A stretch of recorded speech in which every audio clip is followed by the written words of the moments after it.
বাড়িতে কাজিয়া দেখেছেন? শাশুড়ি বহুর কাজিয়া, শাশুড়ি বহুর কাজিয়া শুরু হয়ে গেছে। মোড়ল আর মতাবর বসেছে, আর বৈশাখ কাকে দায়ী করে দিয়েছে? বহুকে দায়ী করে দিয়েছে। 99টা শাশুড়ি বহুর বিচারে, 99টা বিচারে শাশুড়ি দায়ী, বহু দায়ী লয়। লেখেলেন কলম থাকতে গেলে।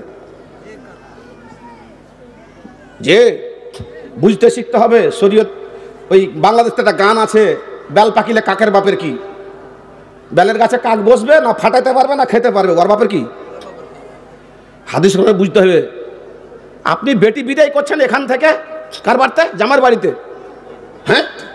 আর পরের বার থেকে বেটি নিয়ে আসলেন নিজের বাড়িতে। মাল ফার্ক পায় না হুবা। কি পার্থক্য দুটার মধ্যে? খুরুজুন ও দুখুলুন। একজনা বের হচ্ছে আর একজনা ঘরে ঢুকছে। যখন বের হচ্ছে যে, সেটা হচ্ছে নিজের বেটি বের করছে, তো বেটির জন্য কান্না। ওরে সুবহানাল্লাহ। বেটিকে মোড়ল যে এসে বিয়ে নিয়ে মালিকানা করতে, ওর ঠাঁস কত জোর। বাক্স ছাড়ে না, ওই যে গহনার বাক্স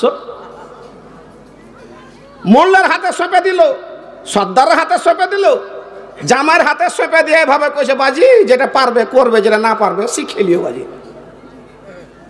জামার হাত না ধরে জামাই চাচার হাত ধরে লিয়েছে। কারণ জানেন, যেটা জামা পরে এসছিল ওইটা চাচার জামা পরে বিয়ে করতে এসেছিল, আর ঘুরিয়ে আবার চাচা পরে লেছে, আর ভেবেছে যে ওইটাই আমার জামাই লাগছে।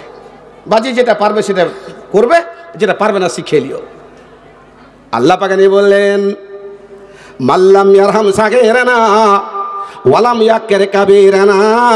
তুমি যদি শ্রদ্ধা চাও, তুমি যদি ইজ্জত চাও, তুমি যদি সম্মান চাও, তুমি যদি কাউর কাছে খিদমত চাও, তাহলে আগে তোমাকে সেবা নয় শ্রদ্ধা করতে হবে, তোমাকে ভালোবাসতে হবে, তোমাকে আদর করতে হবে, তারপরে পাবে তুমি সম্মান ইজ্জত। বৌমা যখন বাড়িতে চলে আসে, এক দুই করে করে 36খানা রূপ চেঞ্জ করতে হয়। বাবাকে ছেড়েছে, মাকে ছেড়েছে, বাড়িতে গিয়ে বাবা পাবো, মা পাবো, শাশুড়ি শ্বশুর হচ্ছে বাবা মা, এখানে এসে বাবা মা পাবো, এই মনোবৃত্তি টেন্ডেন্সি নিয়ে এসেছে। শাশুড়ি মা বেটি বিদায় করেছে নিজের বাড়ি থেকে, আর পরের বেটিকে বাড়িতে পেয়েছে।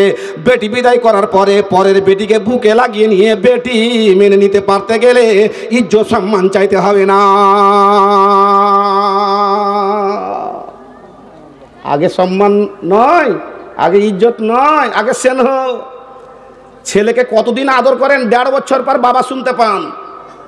ভাগিনাকে কত আদর করেন, চকলেট আর পপি ললিপপ আর কত কি কিনে দেন, তারপরে মামা ফুটে মুখ দিয়ে তখন মামা মামা মামা মামা বের হয়। যে 99টা বিচার বাড়িতে শাশুড়ি বউর ঠিক হয় না। বৌমাকে দাবি করে দেয়, দায়ী করে দেয়, আর দায়ী করে দিয়ে বিচারটা আলাদা দিকে চলে যায়। রমজান মাস আসছে, শাশুড়ি মা বৌমা একসঙ্গে বসে রোজাও খুলবে না আর খাওয়াও রখেবে না। কেন?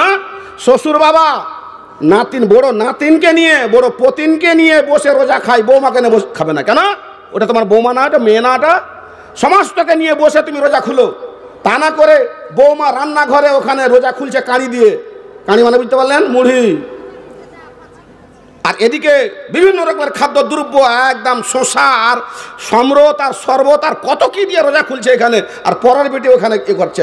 একটা মেয়ে ছেলেকে জিজ্ঞাসা করছে যে, বুবু জামাই কেমন পেয়েছে? কইছে, বলিস না, কলিজা কাটা জামাই পেয়েছি। কেমন কলিজা কাটা? কইছে, আমার বেটিকে জালসা থেকে জিলাপি এনে দিয়েছে, আর কত কি, আল্লাহ বলিস না, খুব কলিজা কাটা।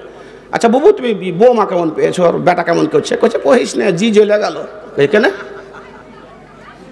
তো ভাঁড়ো, আর বেটা ভাঁড়ো, আর জালসা থেকে বহলে জিলাপি লিয়ে আসছে, হালে কিছু আসে না। ওর বেটির লেগে যখন নিয়ে যাইছে জামাই, তখন কলিজা কাটা জামাই, আর বোন জন্য যখন নিয়ে আসছে তখন আর ভাঁড়ুয়া। বুঝতে পারছেন ব্যাপারটা? ইন্না কায়দা কুন্না আজিম। আপনাকে গল্প শোনাচ্ছি কি আমি? আল্লাহ বলছেন, ইন্না কায়দা কুন্না আজিম। মেয়ে ছেলে ষড়যন্ত্র চক্রান্ত থেকে তুমি করে জীবনে মেয়ে ছেলে একটা বাজে ভাষা আছে, কিয়ামত পর্যন্ত বাজে ভাষাটা চলবে। সেটা কি?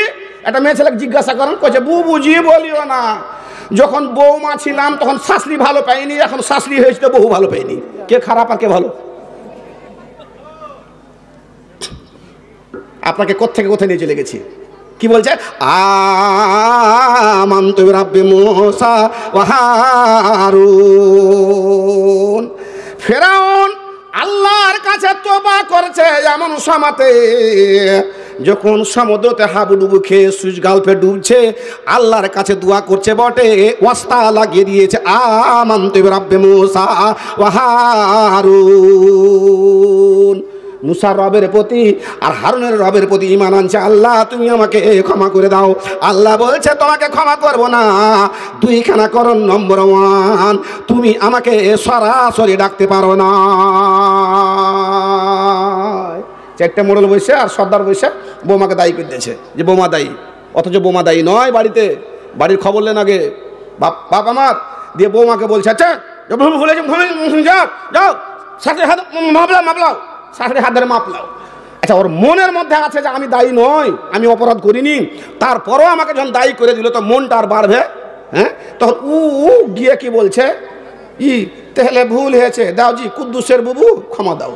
কুদ্দুসের বুবু মানে বুঝতে পারলেন, ওর বেটার বুবু মানে শাশুড়িকে বলছে দাও জি লাল মাহমুদের বুবু তাহলে ক্ষমা দাও, শাশুড়িকে বলছে।